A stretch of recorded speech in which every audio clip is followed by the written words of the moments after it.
Egyptian President Abdel Fattah el-Sisi welcomes Saudi Crown Prince Mohammed bin Salman in Cairo.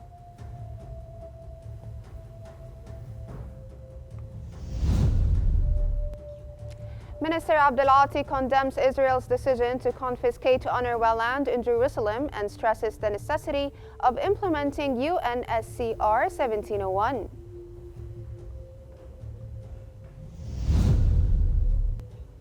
Investments and partnership contracts with the private sector during the past fiscal year amount to 19.8 billion Egyptian pounds.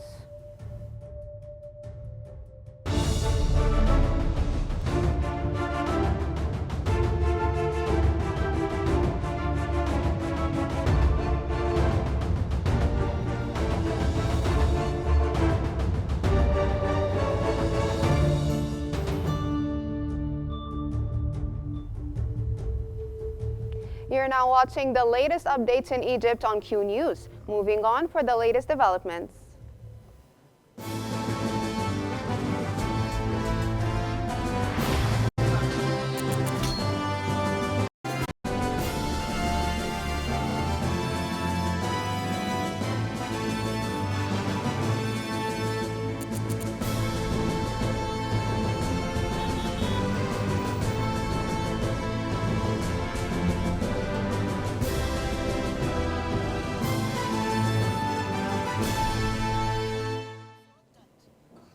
Egyptian President Abdel Fattah el-Sisi has welcomed Saudi Crown Prince Mohammed bin Salman in Cairo.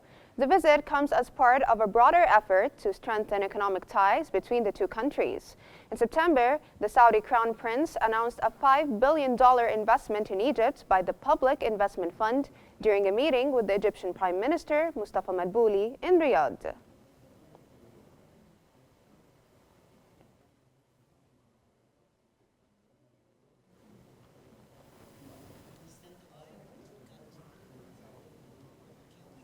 Egypt and Saudi Arabia have signed a memorandum of understanding on maritime connectivity on the sidelines of the first edition of the Global Logistics Forum in Riyadh.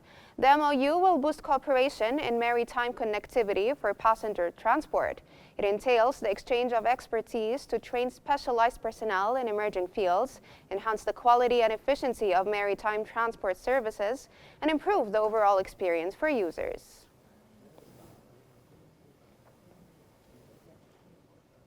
President Abdel Fattah el-Sisi has sent his greetings to King Philip VI of Spain to commemorate the country's National Day. President el-Sisi also delegated Muhammad Atif Abdel Hamid, Secretary of the Presidency of the Republic, to the Spanish Embassy in Cairo to extend greetings on this occasion.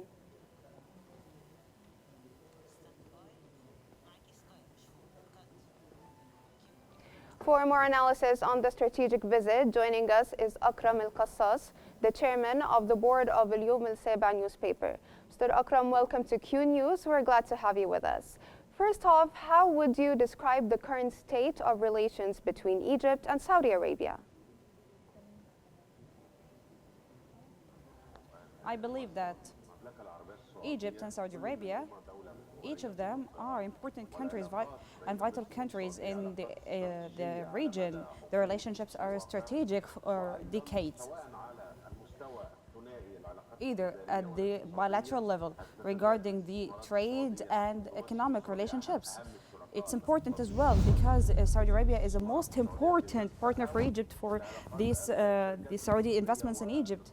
In addition to the Egyptians working in Saudi Arabia, the same applies to Egypt's stance towards the regional shifts, especially the war in Gaza that has been conducted for over a year.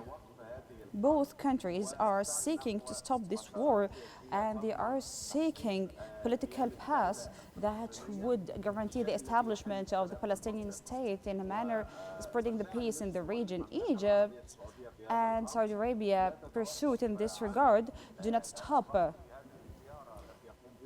are not limited to the visit paid by Crown Prince Mohammed bin Salman. It's rather continuous negotiations and discussions. Last month there was a summit that included Egypt, Saudi Arabia, Jordan, and other countries. Both Egypt and Saudi Arabia have regional and international relationships seeking the stop of this war, either through the relationships between the Saudi-American relationships or through Egypt and Saudi Arabia relationships, and through the circles of decision making and the circles of influence, either with the East represented in China and Russia, or in the West represented in the European Union. Now, what is the significance of Mohammed bin Salman's visit to Egypt at this time, and what are the main objectives behind this trip?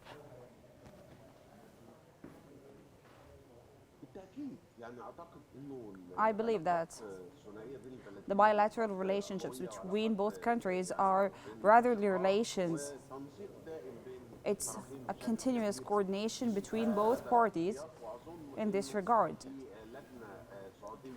I think there is an Egyptian-Saudi mutual committee that includes economic purposes, because both countries have economic ambitions, and Egypt over the past few years set strong infrastructure that attracts investments, including Saudi investments. Thousands of companies from Saudi Arabia are working in Egypt. The same applies to Egyptian companies working in the kingdom. I believe that the economic growth between both countries in the mutual investments is very important. Both countries are aspiring an independent development. Now, sir, in your opinion, what is the most important takeaway from Mohammed bin Salman's visit to Egypt for both countries and the region as a whole?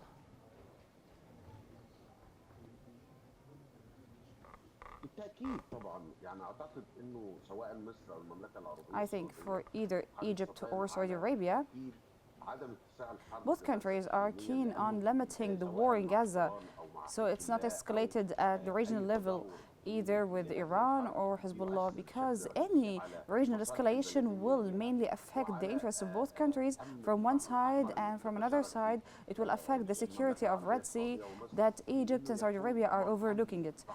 So they need to guarantee the security of the Red Sea and that it's not affected by any regional shifts. Another point is that there is a coordination and cooperation and agreement in the vision between Egypt and Saudi Arabia pertaining to the end of war in Gaza and any regional conflicts, because definitely the economic interests in both countries will be affected by any change in this war. Thank you, Akram El-Qassas, Chairman of the Board of Al-Yawm Al-Saba newspaper. Thank you so much. Minister of Foreign Affairs, Immigration and Egyptian expatriates Badri Abdel-Ati has discussed regional issues of mutual concern with German Federal Foreign Minister Annalena Baerbock. Minister Abdel-Ati condemned Israel's decision to confiscate UNRWA land in Jerusalem and emphasized the priority of expediting a ceasefire and unconditional access to humanitarian and relief aid. He also stressed the necessity of implementing ceasefire in Lebanon and implementing the UNSCR 1701.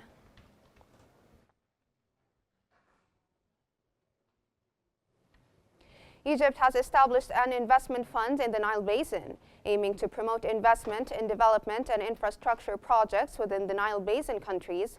Egyptian Foreign Minister Badr Abdel-Ati explained that the fund will rely on three sources of funding: the Egyptian state budget, partnerships with the Egyptian private sector, and collaborations with the Nile Basin countries and other African partners, including regional and international organizations. Minister of Health and Population Khaled Abdel Ghaffar has announced that the 100 Days of Health campaign launched by Prime Minister Mustafa Madbouli last July has provided over 118 million medical services in 75 days. Part of President Abdel Fattah al-Sisi's Bidaya, a New Beginning initiative, the campaign has delivered 1,779,676 services yesterday, and 648,405 services were delivered through the primary care and family planning sector. Egypt has announced canceling the pre-entry visa requirement for Canadian citizens traveling to Egypt effective December 1st, 2024. The Egyptian Foreign Ministry stated that Canadian travelers will have the option to obtain a visa upon arrival at Egyptian airports, in addition to reactivating the electronic visa application process.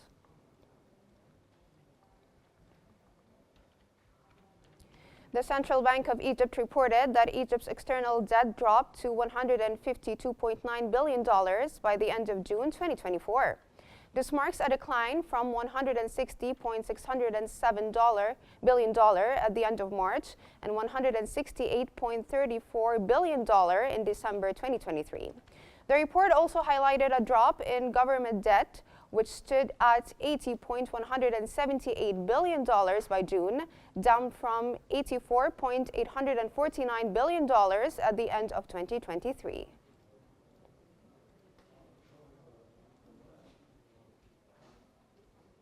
The Financial Regulatory Authority has announced it will temporarily halt accepting new applications for licenses related to micro-project financing and consumer finance.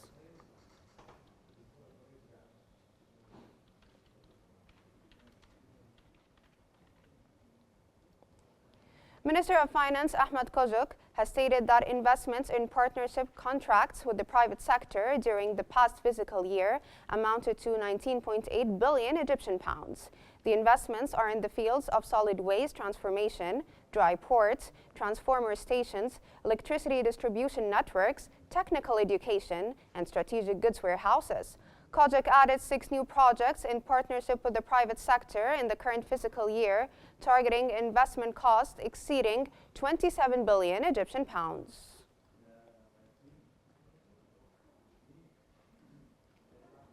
India's TCI Sanmar Chemicals company has intended to pump more than $300 million to expand its production capacity and is studying the establishment of a sea dock western port side.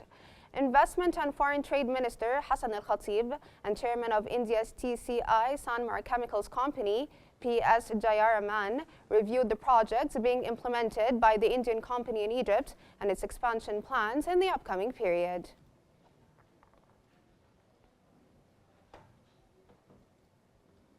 Minister of Planning, Economic Development and International Cooperation, Rania Al-Mashat, has said that the second edition of the National Survey of International Migration for Families in Egypt enhances decision-making about migration. Al-Mashat added that the survey highlights Europe's commitment to tackling migration issues and is a key step in strengthening Egypt's development partnerships. This cooperation is a protocol between the Egyptian Central Agency for Public Mobilization and Statistics and the International Organization for Migration, IOM, and is funded by the European Union.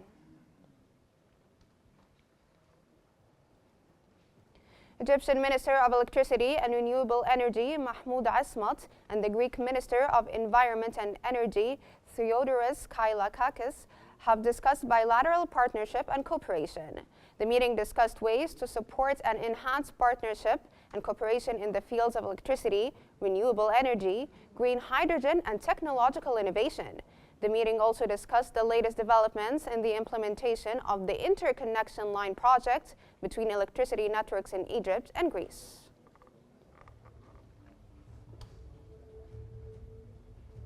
That brings us to the end of our news bulletin. Here's what we've been covering.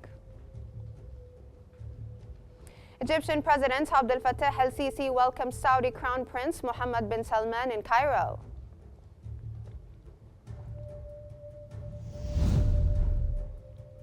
Minister Abdel Ati condemns Israel's decision to confiscate UNRWA land in Jerusalem and stresses the necessity of implementing UNSCR 1701.